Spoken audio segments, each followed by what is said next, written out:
ஓம் சாந்தி. 15/1/2025 காலை முரளி பாப்தாதா மதுபன். இனிமையான குழந்தைகளே, குழந்தைகளாகி உங்களது புத்தியை தூய்மையாக்குவதற்காக தந்தை வந்திருக்கின்றார். எப்போது தூய்மையாகின்றீர்களோ அப்போதுதான் நீங்கள் தேவதையாக ஆக முடியும். கேள்வி: இந்த நாடகத்தில் ஏற்கனவே உருவாக்கப்பட்ட திட்டம் என்ன? இதிலிருந்து தந்தையும் கூட விடுபட முடியாது. பதில்: ஒவ்வொரு கல்பமும் தந்தை தனது குழந்தைகளிடத்தில் வந்தே ஆக வேண்டும். பதீதமான துக்கமான குழந்தைகளை சுகமானவளாக ஆக்கியே தீர வேண்டும். இந்த திட்டம் நாடகத்தில் ஏற்கனவே உருவாக்கப்பட்டிருக்கிறது. இந்த பந்தனத்திலிருந்து தந்தையும் விடுபட முடியாது. இரண்டாவது கேள்வி: படிப்பு கற்பிக்கும் தந்தையின் முக்கிய விசேஷத்தன்மை என்ன? பதில்: அவர் மிகவும் அகங்காரமற்றவராகி பதீத உலகில் பதீத சரீரத்தில் வருகின்றார். தந்தை இந்த நேரத்தில் உங்களை சொர்க்கத்திற்கு எஜமானர்களாக ஆக்குகின்றார். பிறகு நீங்கள் அவருக்கு துவாபரயுகத்தில் தங்க கோயில் கட்டுகிறீர்கள். பாடல்: இந்த பாவம் நிறைந்த உலகிலிருந்து. ஓம் சாந்தி. இனிமேலும் இனிய குழந்தைகள், இந்த பாட்டை கேட்டீர்கள். 2 உலகம் இருக்கிறது. ஒன்று பாவ உலகம், மற்றொன்று புண்ணிய உலகம். துக்கமான உலகம் மற்றும் சுகமான உலகம். சுகம் அவசியம் புது உலகில் புதிய கட்டிடத்தில் தான் இருக்க முடியும். பழைய கட்டிடத்தில் துக்கம்தான் இருக்கும். அதனால்தான் அதை இடித்து விடுவர். பிறகு புதிய கட்டிடத்தில் சுகமாக வசிப்பார்கள். பகவானை எந்த மனிதரும் தெரிந்து கொள்ளவில்லை என்பதை குழந்தைகளாகி நீங்கள் இப்பொழுது அறிவீர்கள். ராவண ராஜ்யத்தின் காரணத்தினால் முற்றிலும் கல்புத்தியாக தமோ பிரதான புத்தி உடையவளாக ஆகிவிட்டனர். தந்தை வந்து புரிய வைக்கின்றார். என்னை பகவான் என்று கூறுகின்றனர், ஆனால் யாரும் அறியவில்லை. பகவானையே அறியவில்லை எனில் பிறகு எதற்கும் பயன்படாதவர்களாக ஆகிவிடுகின்றனர்.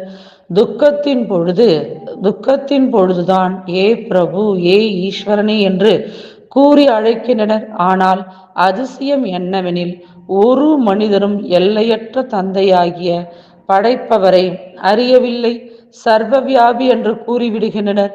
ஆமை, மீன் போன்றவைகளில் பரமாத்மா இருக்கின்றார் என கூறுகின்றனர்.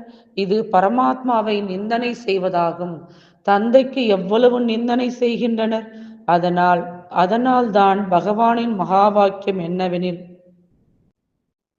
எப்பொழுது பாரதத்தில் எனக்கும் தேவி தேவதைகளுக்கும் நிந்தனை செய்து செய்து ஏனியில் கீழே இறங்கி தமோ பிரதானம் ஆகிவிடுகிறீர்களோ அப்பொழுது நான் வருகிறேன். நாடகத்தில் இந்த பாகத்தை நடிக்க மீண்டும் வந்தே ஆக வேண்டும் என்று குழந்தைகள் கூறுகின்றனர். இந்த நாடகம் ஏற்கனவே உருவாக்கப்பட்டது என்று தந்தை கூறுகின்றார்.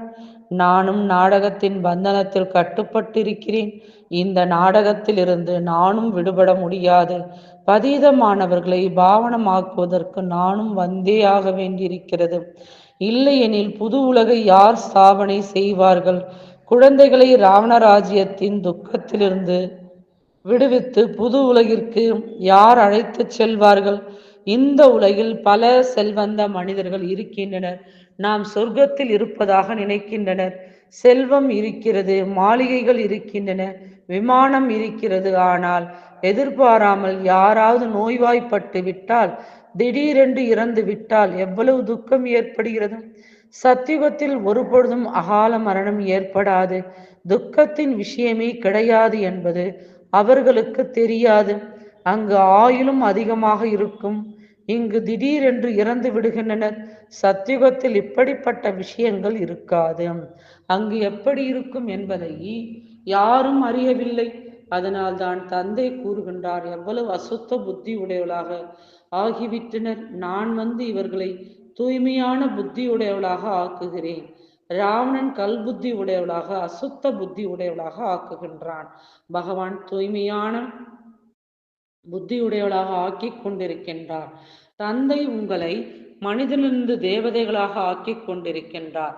சூரியவம்சி மகாராஜா மகாராணி ஆவதற்காக வந்திருக்கிறோம் என்று அனைத்து குழந்தைகளும் கூறுகிறீர்கள். லட்சியம் குறிக்கோள் எதிரில் இருக்கிறது. நரனிலிருந்து நாராயணன் ஆக வேண்டும். இதுதான் சத்திய நாராயணனின் கதையாகும். பிறகு பக்தியில் பிராமணர்கள் கதை கூறிக்கொண்டே இருக்கின்றனர். உண்மையில் யாரும் நரனிலிருந்து நாராயணனாக ஆவது கிடையாது. நீங்கள் உண்மையிலேயே நரனிலிருந்து நாராயணன் ஆவதற்காக வந்திருக்கிறீர்கள். உங்கள் இயக்கத்தின் குறிக்கோள் என்ன என்று சிலர் கேட்கின்றனர்.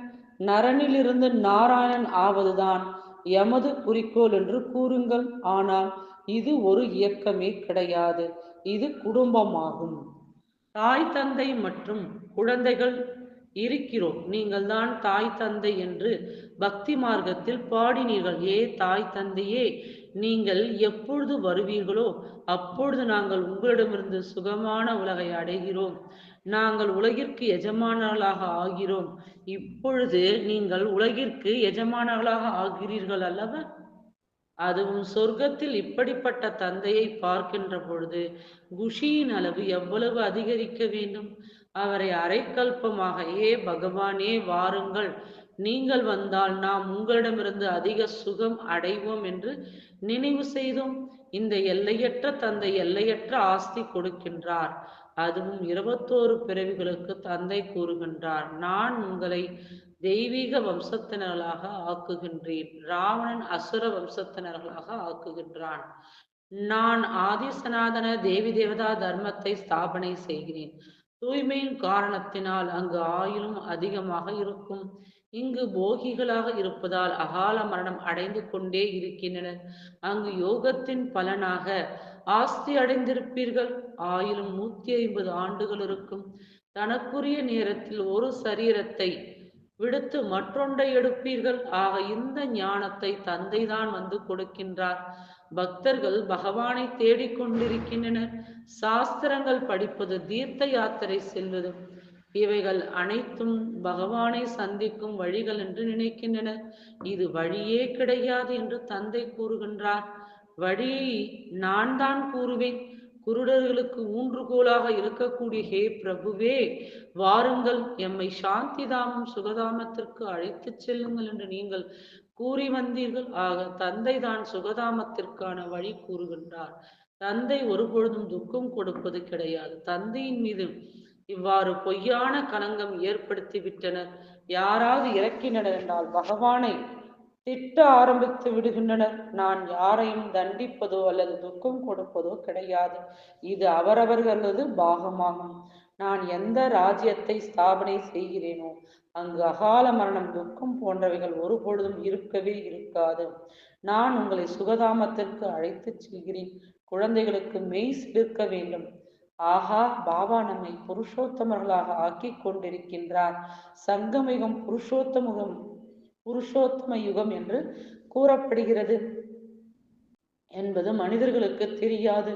பக்தி மார்க்கத்தில் பக்தர்கள் புருஷோத்தம மாதம் என்று உருவாக்கிவிட்டனர். உண்மையில் இருப்பது புருஷோத்தம யுகமாகும். இதில் தான் தந்தை வந்து உயர்ந்ததிலும் உயர்ந்தவர்களாக ஆக்குகின்றார். இப்பொழுது நீங்கள் புருஷோத்தமர்களாக ஆகி கொண்டிருக்கின்றீர்கள். அனைவரையும் விட உயர்ந்ததிலும் உயர்ந்த புருஷோத்தமர்கள் லட்சுமி நாராயணன் ஆவர். மனிதர்கள் எதையும் புரிந்து கொள்வது கிடையாது. முன்னேறும் கலையில் அழைத்து செல்பவர் ஒரே ஒரு தந்தை ஆவார். ஏணிப்படி படத்தில் மற்றவர்களுக்கு புரிய வைப்பது மிகவும் எளிதாகும். இப்பொழுது விளையாட்டு முடிவடைந்து விட்டது, வீட்டிற்கு திரும்புங்கள் என்று தந்தை கூறுகின்றார். இப்பொழுது இந்த பழைய சீச்சி சரீரத்தை விட வேண்டும்.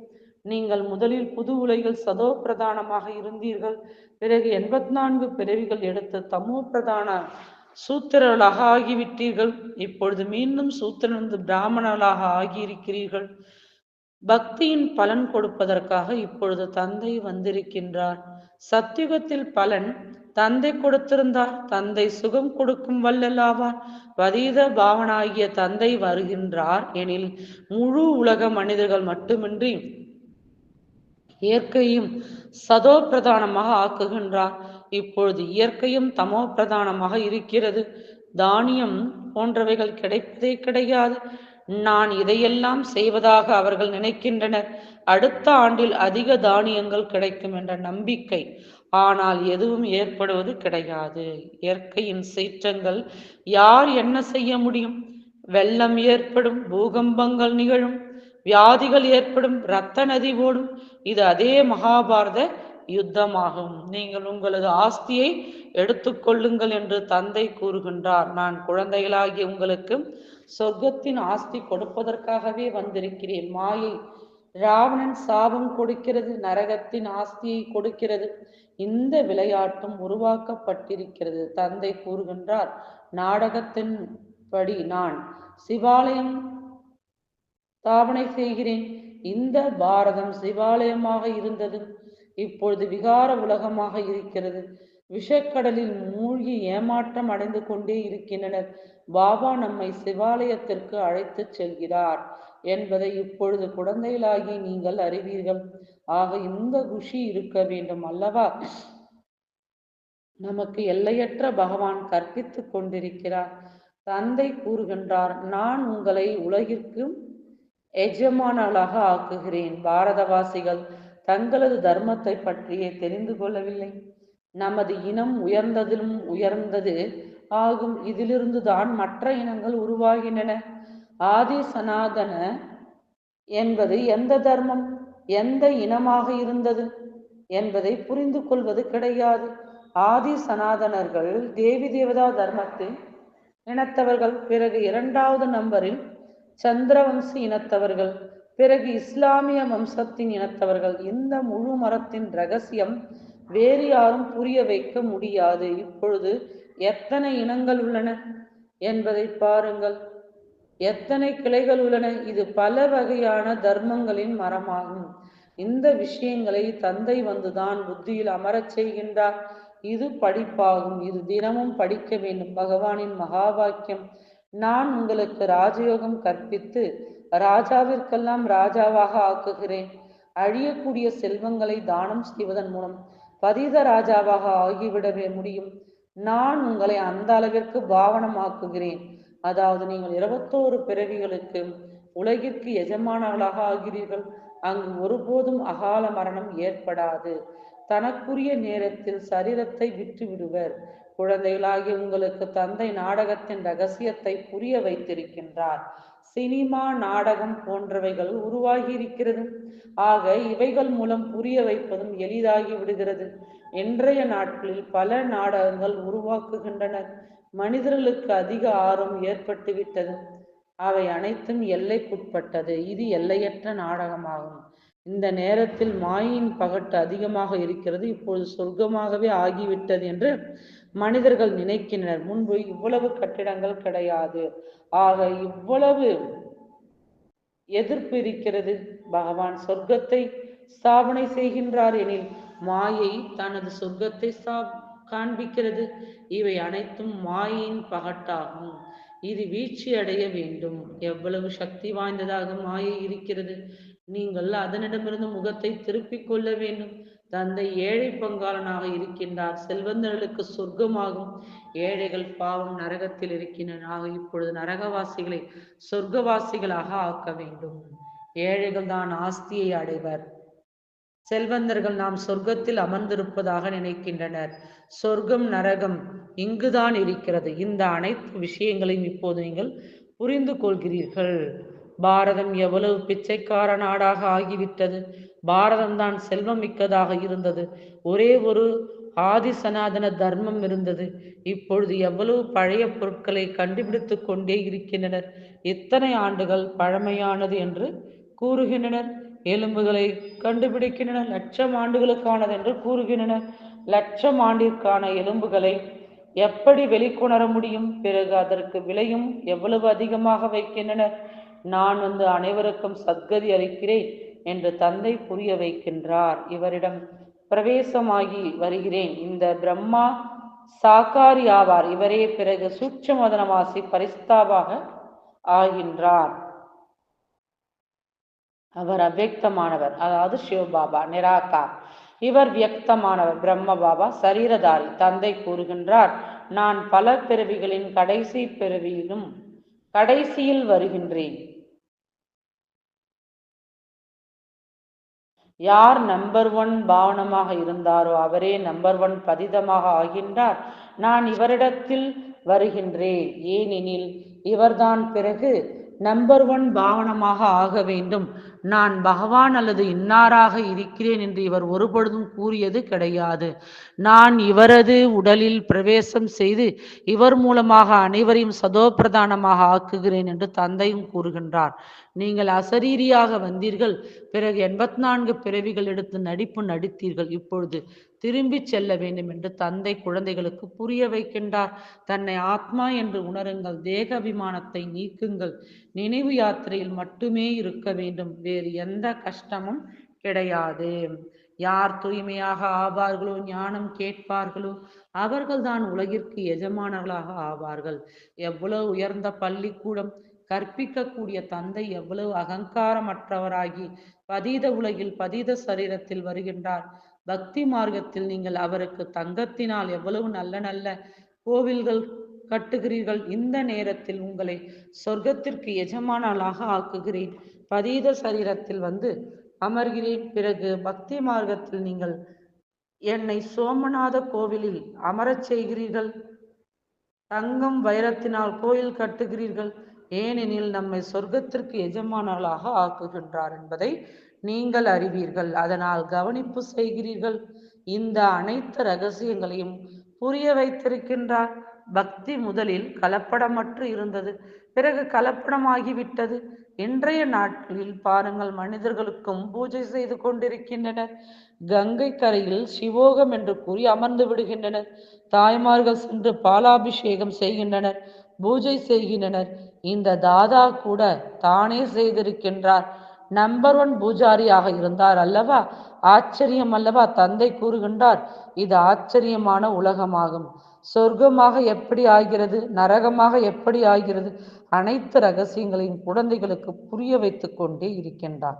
இந்த ஞானம் சாஸ்திரங்களில் கிடையவே கிடையாது.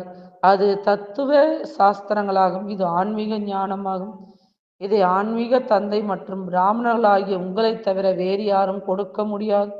மேலும் பிராமணர்களாகிய உங்களை தவிர வேறு யாரும் இந்த ஆன்மீக ஞானத்தை அடையவும் முடியாது.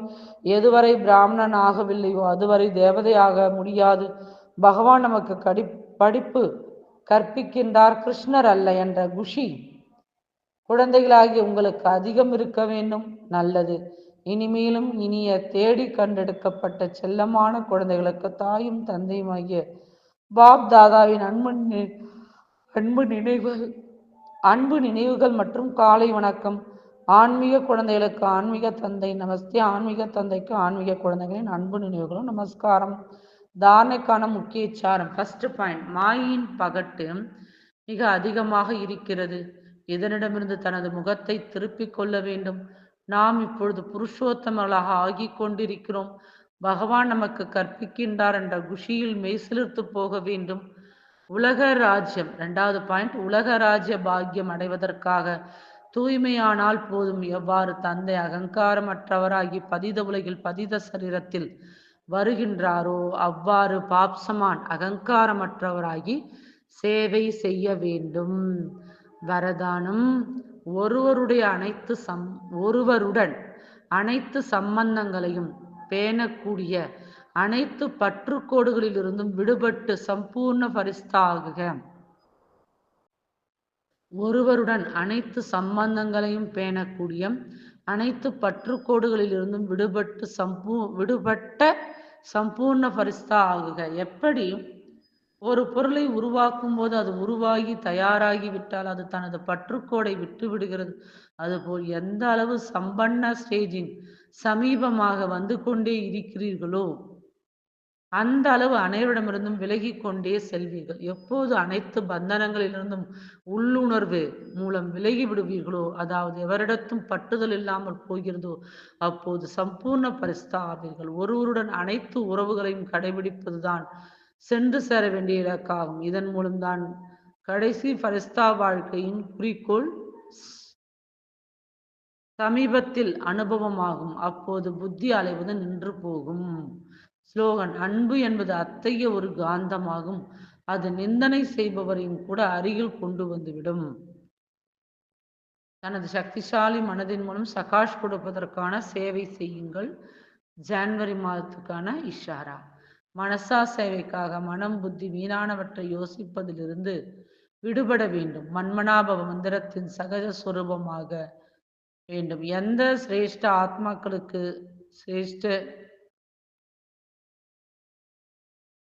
சிரேஷ்ட மனம் அதாவது சங்கல்பம் சக்திசாலியாக உள்ளதோ, சுபபான சுப விருப்பம் உள்ளவராக இருக்கிறாரோ அவர்கள் மனதின் மூலம் சக்திகளை தானம் செய்ய முடியும். அச்சா. ஓம் சாந்தி.